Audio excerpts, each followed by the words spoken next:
All right, ladies and gentlemen, we're going to continue. Got to do part C. I'm not sure why this is so important to have on record, but I do feel it is, and so that's where we're going. Stand by one.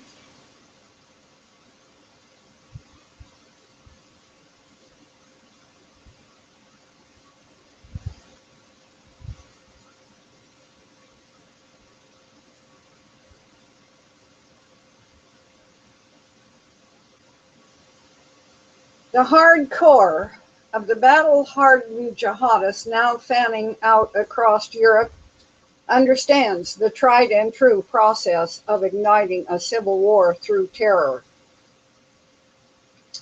They will calculate that the European military and police cannot and will not sustain the battle against an unceasing campaign of terrorism. Brussels cannot remain on virtual lockdown forever without its economy being wrecked. What will happen when a Paris-type attack or worse is a daily event in a dozen European cities? As I mentioned above, just the other day in northern Italy, 800 combat-style pistol-grip shotguns were discovered in a truck on their way from Turkey to Belgium. Do the math. Paris attacks were carried out by approximately 8 jihadis armed with Kalashnikovs, shotguns, and TATP suicide vests, which can be manufactured anywhere there is a kitchen. I'll have to look into that. A TATP suicide vest. Now imagine a super Tet offensive with every type of target on the hit list, from airports to zoological parks, each being assaulted by an 8-man squad of such killers. Some attack smaller, some larger, from pairs to platoons in strength.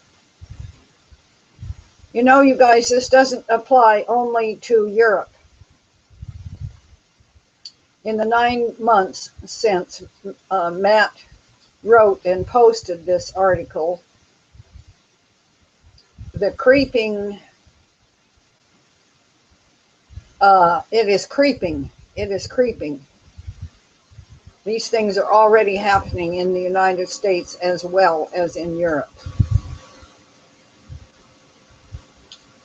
Today, perhaps only a few short months prior to Tet 2016, there is no Islamic high command located in Europe or elsewhere in charge of planning specific terror operations.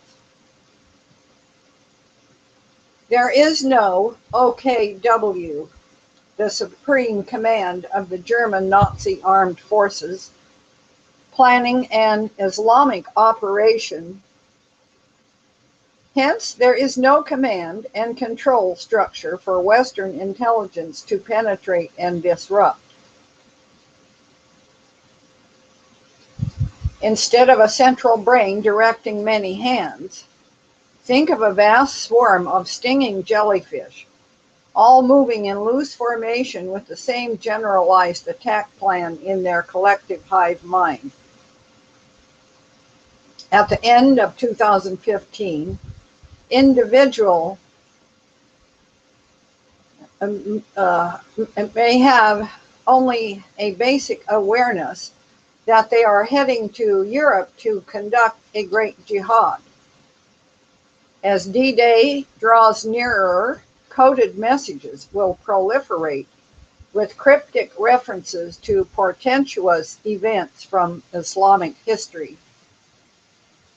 Get ready and prepare to conduct major operations will be the thrust of the online chatter and encrypted wireless messages. In each European city, targets will be individually scouted by local in anticipation of a general outbreak of jihad terror attacks. How many mosques have already received a truckload of shotguns? Run the numbers again. 8 jihadists per terror attack, 800 weapons per truck, 80,000 Viet Cong fighters in the original Tet offensive, and an estimated 800,000 mujahideen flooding into Europe, using radical mosques as clandestine armories is SOP, standard operating procedure in the Middle East. So why would the jihadists not use the same tactics in safe and docile Europe? Out of a sense of fairness and respect for European laws, please. In the words of Turkish Prime Minister Erdogan, the mosques are our barracks, the domes are helmets, the minarets are bayonets, and the faithful our soldiers.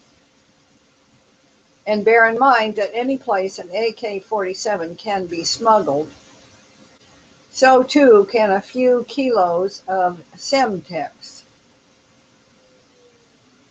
I don't know what Semtex is. Some kind of explosive, I guess. I will have to investigate that. Imagine a dozen or even a score of Beslan, Russia, and Mumbai, India, terror attacks all happening at the same time across that number of European cities. Initially, the first string of major surprise attacks will be coordinated by the most well-organized terror networks using currently unbreakable wireless encryption. Many of the attacks will involve numerous captured hostages, often children, with impossible demands being made to guarantee their safety.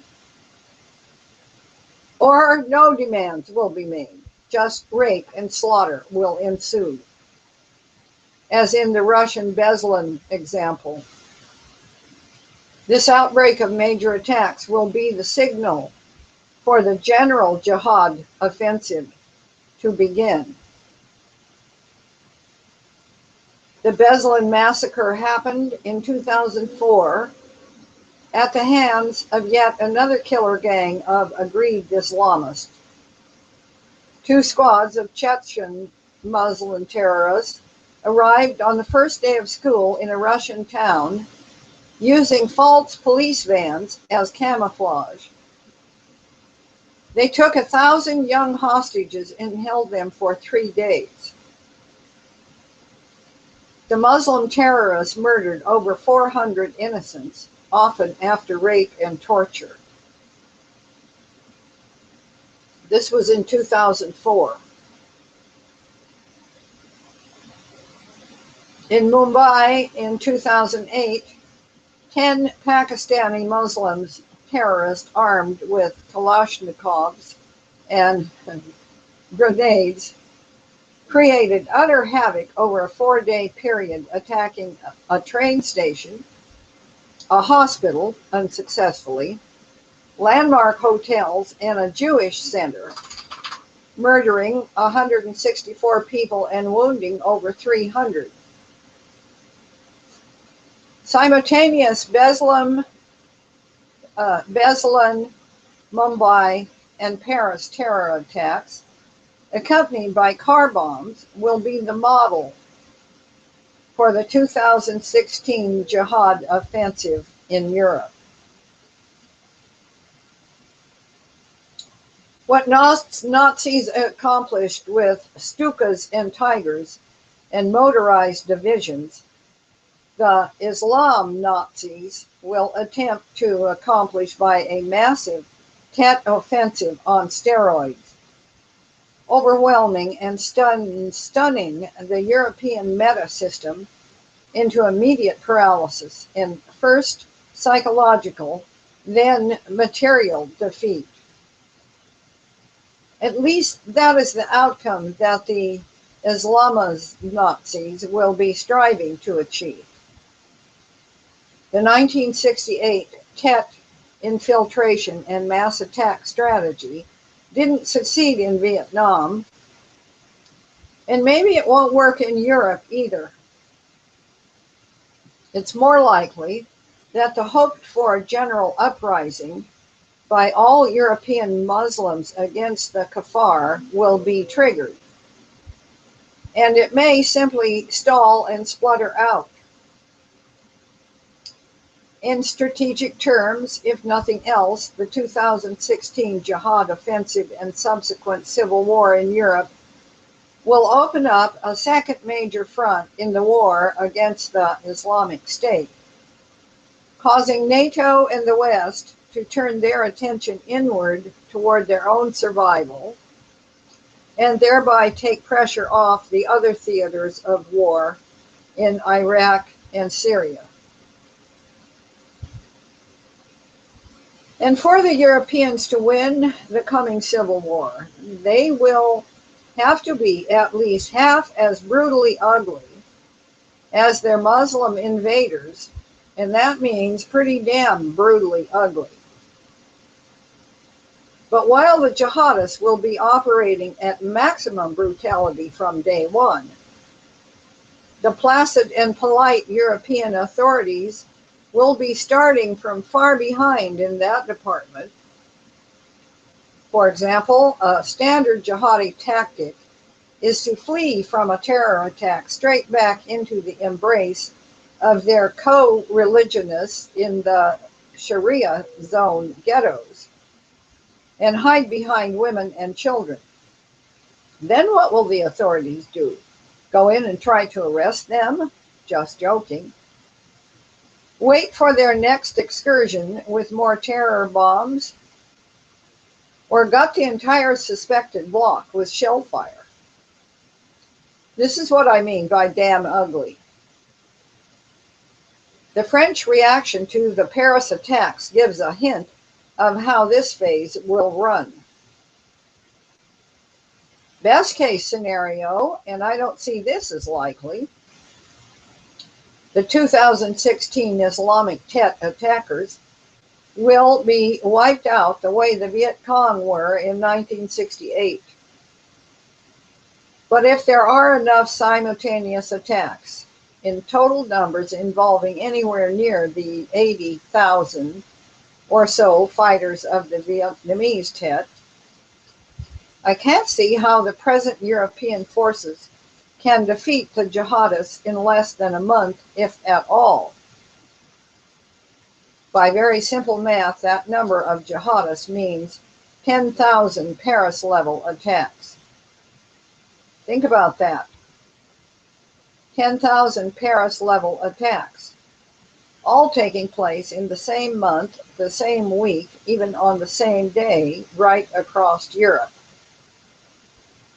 The politically correct and overly polite European policemen, and even their militaries at first, won't be up to mounting successful counterattacks and rescue operations against a score of Beslins happening in schools, hospitals, and concert halls.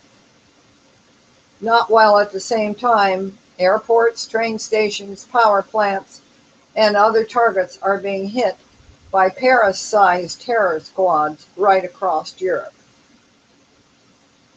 And count on this, for it is a standard tactic used by all Islam Nazis in this extremely dirty style of warfare.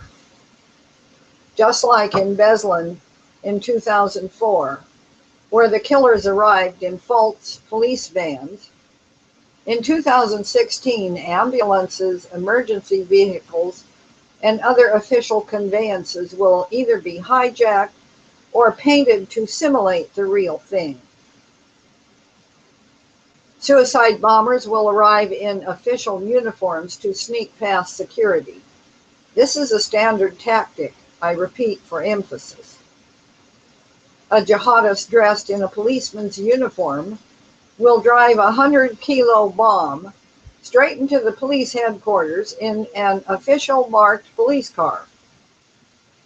Goodbye, Police HQ.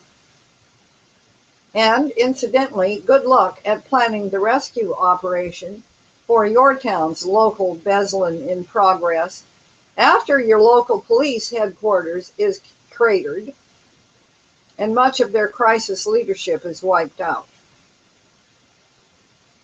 A few examples. I could go on for pages. The milk truck or bakery van will deliver terrorists to the middle school at mealtime. An ambulance will pull into the hospital's underground parking garage and detonate. The cement truck won't be delivering cement. Muslim jihadists are very proud of coming up with ever more clever ways to fool stupid infidels by abusing their naive faith in official uniforms and corporate logos. The jihadists hurry to sign up for suicide driver school just for the prospect of exploding a massive bomb inside of a crowd of filthy kafar and launching themselves straight into the arms of their 72 waiting virgins. This is how they will fight in Tet 2016. Forget this lesson at your extreme peril. Another painful European history lesson has been largely forgotten since the days of the Troubles in Northern Ireland. In the 1990s, the IRA forced the British to the peace table when it became clear to all parties involved that the Brits could not prevent car bombs from exploding in the heart of the London financial district, costing billions in repair and lost opportunity costs after each new blast. Essentially, a competent terrorist organization can hold a modern city hostage in this manner. A few dozen to 100 at most active IRA terrorist fighters managed to pull off this feat. And they were not even trying to kill people. Rather, their goal was to wreck important office towers with the British economy as their primary target.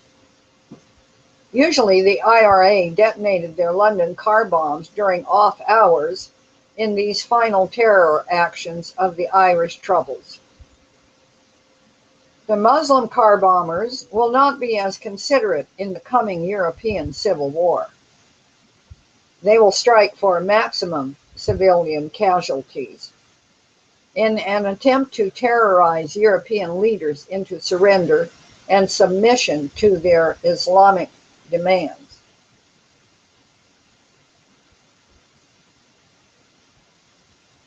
Number 8, Hamas rules. I predict that the unfolding European civil war after the initial Tet 2016 phase will comprise a steady escalation from Paris-style rifle attacks and suicide bombers to snipers, to IEDs, to car and truck bombs. This is why I mentioned the possibility of eventually reducing the Sharia zone ghettos to ruins by air and artillery bombardment. This will indeed happen after the car bombs begin to explode in European cities. At that point, an urban civil war loses any vestige of civilized norms. Fortified ghetto bastions that provide sanctuary to Muslim jihad terrorists will be destroyed if the Islamic conquest is to be quelled. This type of no-quarter urban warfare already has a name. Hama rules. H-A-M-A, rules. From the 1982 obliteration of that Syrian town, Hama was a Muslim Brotherhood stronghold used to launch attacks against the regime of Hafez al-Assad, the father of the current Syrian strongman. These guerrillas, or terrorists if you prefer, attacks occurred beginning in 1976 and didn't stop until Hama was reduced to rubble, and at least 10,000 Sunni Muslim Syrians were killed among the ruins. If the Europeans don't have the stomach for that level and scale of total civil war, then over time they will be defeated and either forced to convert to Islam or forced into subjugated dhimmi status, or they will be executed if they can't be put to useful work as slave laborers first. Those are Islam's unchanging options for defeated male foes at the pleasure of their Muslim vanquishers. The captured girls and women of the defeated Kafar will be taken as slaves, that is a given. So it will be war to the knife and knife to the hilt, with no holds barred and no quarter asked or given. Going into 2016, and you know we can extend this, going into 2017, if all of this doesn't happen, you know, between now and January, you just simply change that date because it's coming. Going into 2016, a peaceful de-escalation is improbable. Not with up to 1 million fresh Muhajirin of fighting age, currently cast all about Europe without housing or prospects as winter comes on.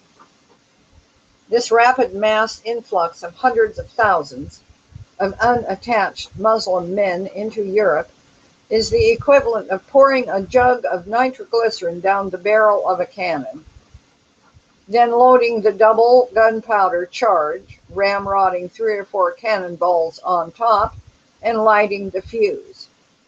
It is the perfect recipe for a disastrous explosion. The 1968 Tet Offensive involved approximately 80,000 armed Viet Cong infiltrators sneaking into Vietnamese cities and towns, unnoticed by the experts in intelligence, I will add. How many of the almost 1 million Mujahideen now loose in Europe will take up arms for the cause after the first initiating wave of Tet 2016 terror attacks? Does anybody really have any idea? There is a point where stealthy transitions into overt jihad, and I believe this will occur in the coming year. Historians will look back and marvel at what I think of as the coming European Jihad Tet Offensive of 2016. Or perhaps they will call it the European Trojan Horse Civil War. I only hope that they don't call it the final Islamic conquest of Europe.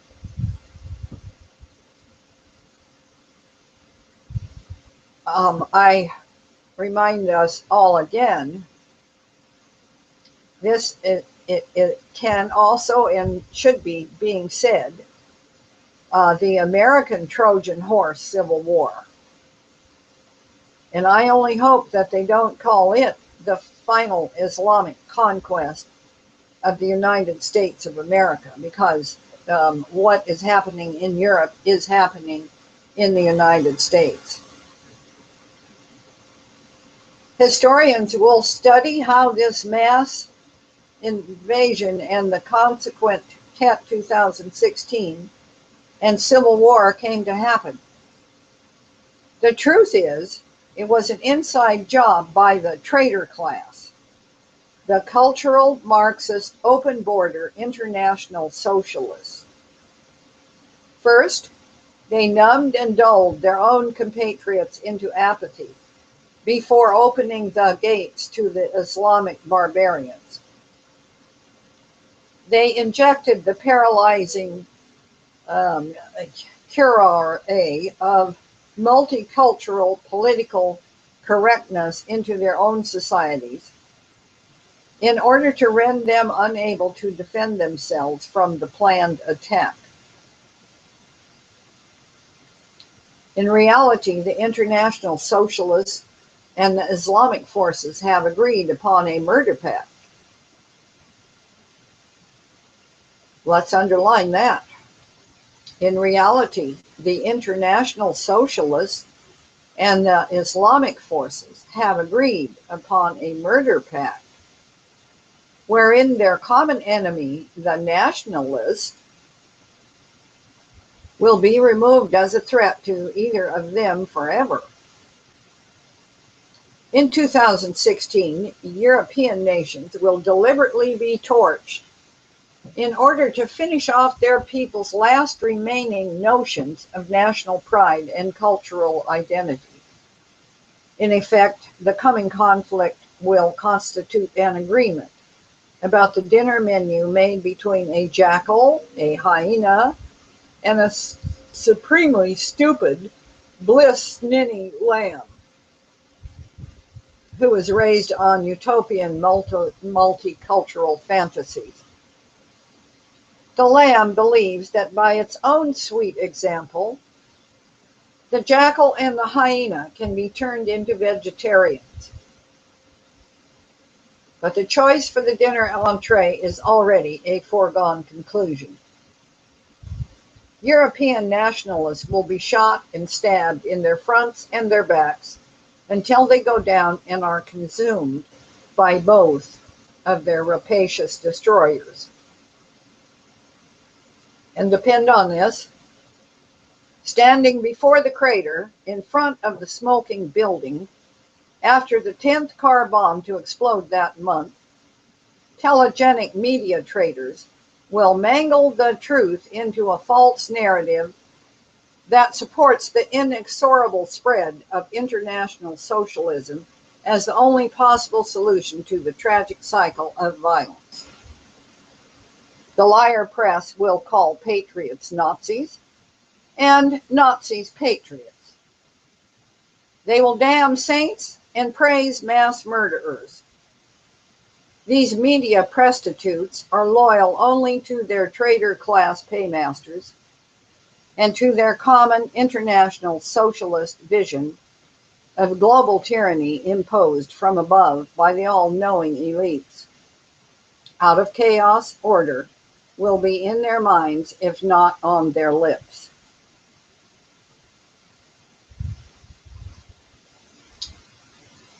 All right, section 9, the end game. If the trader elites can imagine sufficiently far into the future, then they must surely see international socialism lining up next for its climatic struggle against Islam, which shall be fought atop the still warm corpse of European nationalism, and probably, I'm adding this, American nationalism, Canadian nationalism. Will these traitor elite international socialists be able to hold the line against the ultimate victory of Islamic supremacy in Europe or anywhere? Let us compare their assets and armaments. The traitor elites control vast wealth and many levels of power.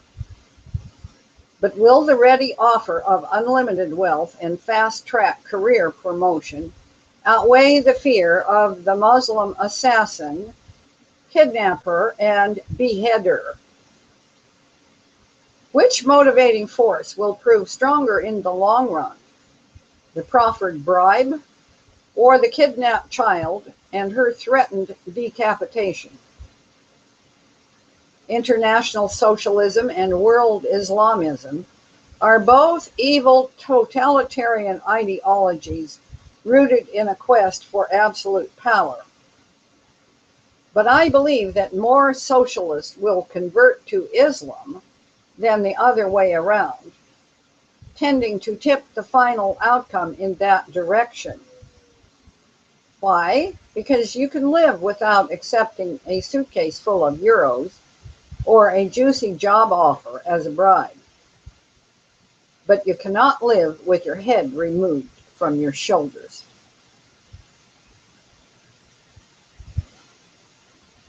So as we have looked around lately, we see evidence that a number of Americans in high places, relatively high places, have already converted to Islam. Going on. Another enduring but rarely examined weapon in the Islamic conquest armory is the offer of amnesty to well-placed infidel leaders who agree to convert to Mohammedanism. Can I see Angela Merkel wearing a hijab? Yes, certainly. Whether the badge she wears on her suit is red or black won't matter to the former communist. Not if it's a matter of saving her neck while retaining her status. Study the history of Islamic conquest and you will find numerous cases where Western leaders announced, after clandestinely opening the city gates to invasion, that they had already converted to Islam.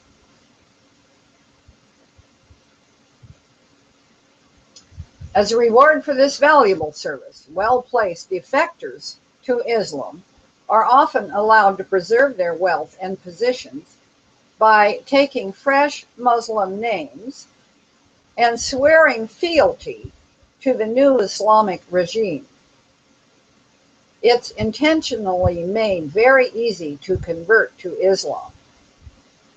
The Shahada conversion prayer is only a sentence, a handful of words.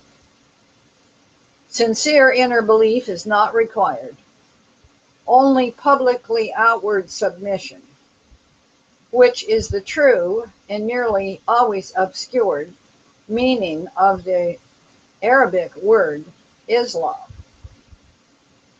The true meaning of the Arabic word Islam is submission.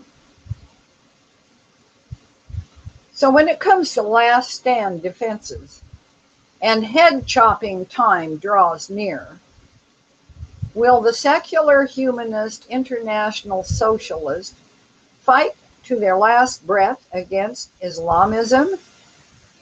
Not likely, not when simply repeating a silly and trite incantation about Allah, and Muhammad can save their inherently dishonorable and traitorous lives. Simply stated, they will submit to Islam. I think that in the end, Muhammad's evil and satanic Quranic blueprint for world conquest will prove to be even more virulent and persistent than the evil and satanic blueprint of the international socialist, going back through the Jacobians, the Marxists, and communists. The unchanging Quranic blueprint for global domination is still replicating and advancing after 14 centuries, while the international socialist blueprint is only 2.5 centuries old. Based on proven longevity alone, a betting man would have to favor the Islamic formulation for conquest and tyranny over the international socialist version.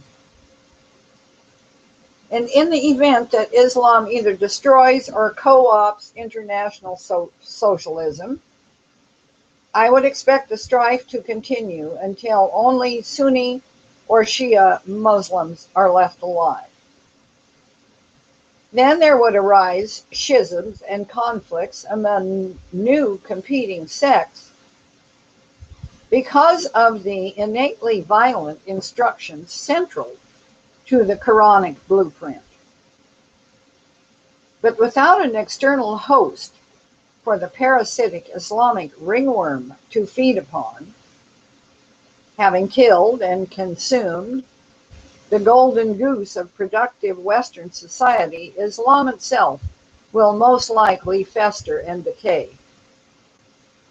What would succeed a failed global caliphate, I can't imagine. By that time, the last believing and practicing Christians in Europe and in America will be lying cold and forgotten in their unmarked mass graves.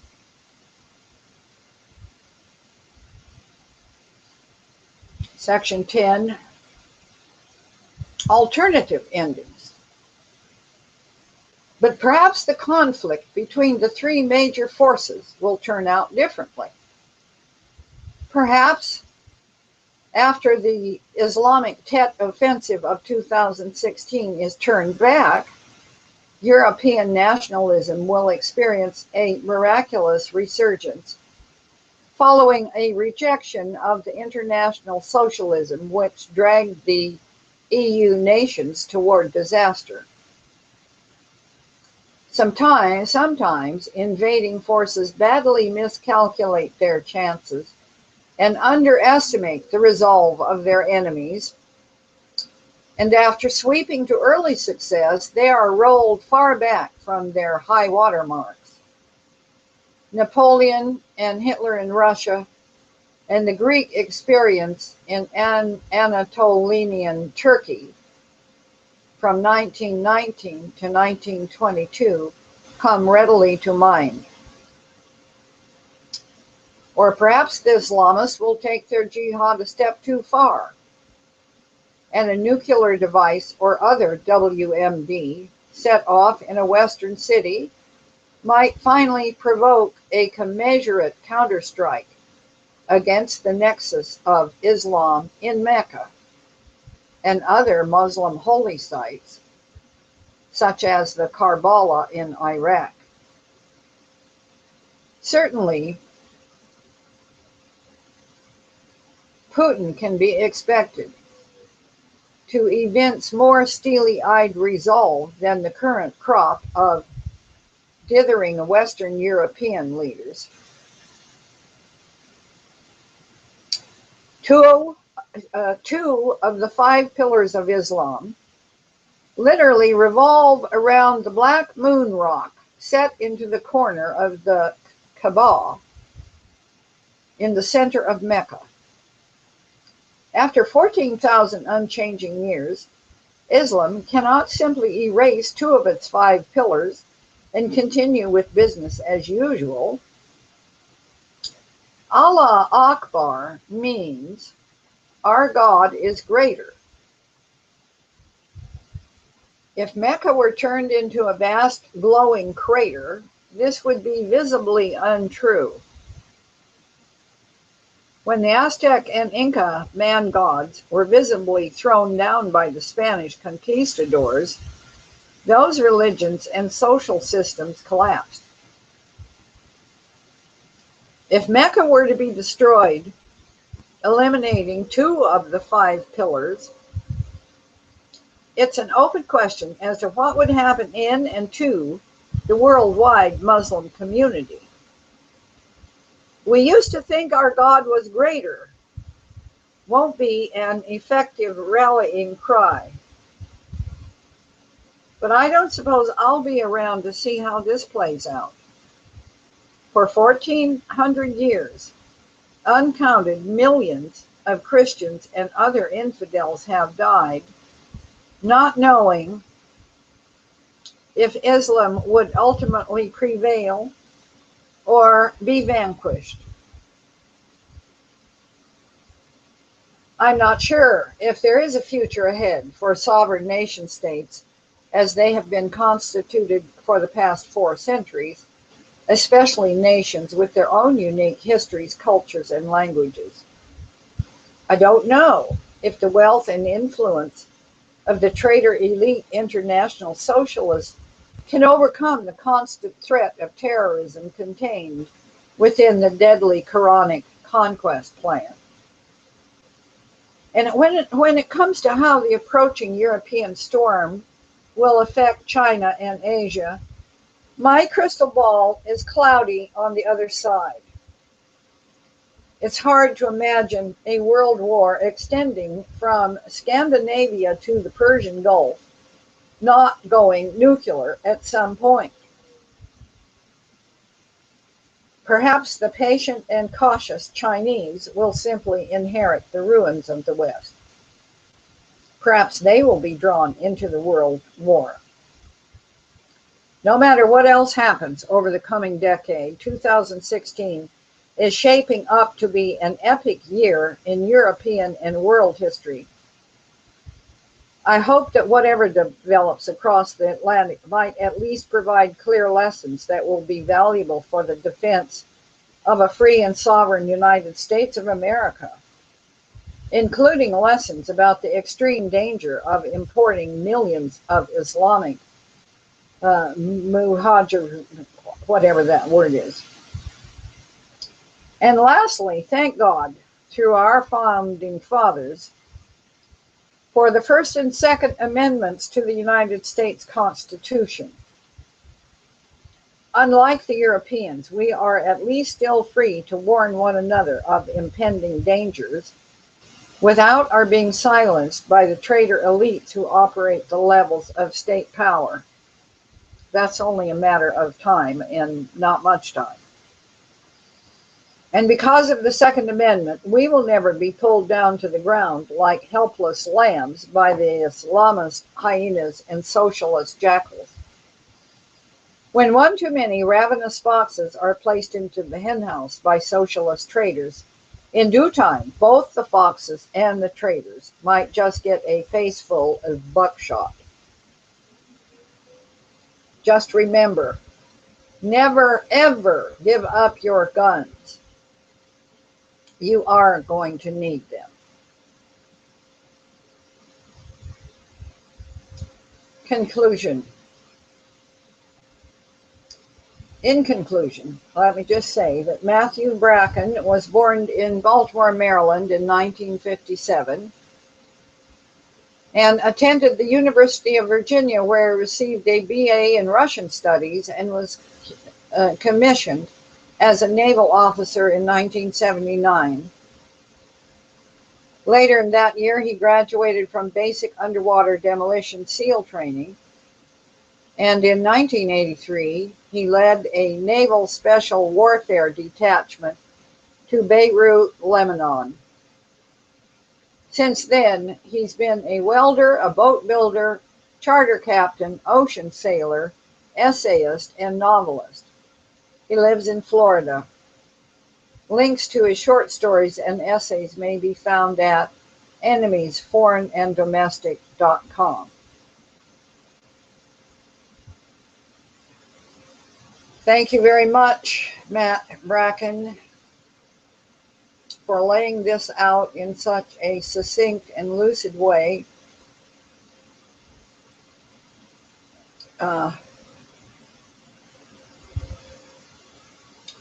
I just wanted to put this into some kind of safekeeping, if even only, because reading it out loud cements it, fastens it a little bit better in my own mind.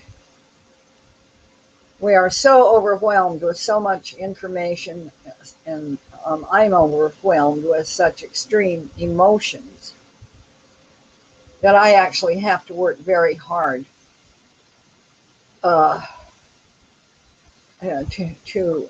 focus on to keep stuff straight. Okay, that is all I'm going to say for right now. It's 8 p.m. here on the prairie. The sun has not gone down yet. Mike is outside down at the barn doing the evening chores, and the last I knew, Jenny was riding around on her riding mower, which she loves to do. She actually really likes mowing. She mows everything in sight. Yeah, she gets on that thing. She likes machines. The bigger the machine, the better she likes it. But so she's on her mowing a lawnmower, and she just kind of, that's her zone out time. Yeah, she gets out there and she just zones out. Okay, that's it for now. Talk to you soon.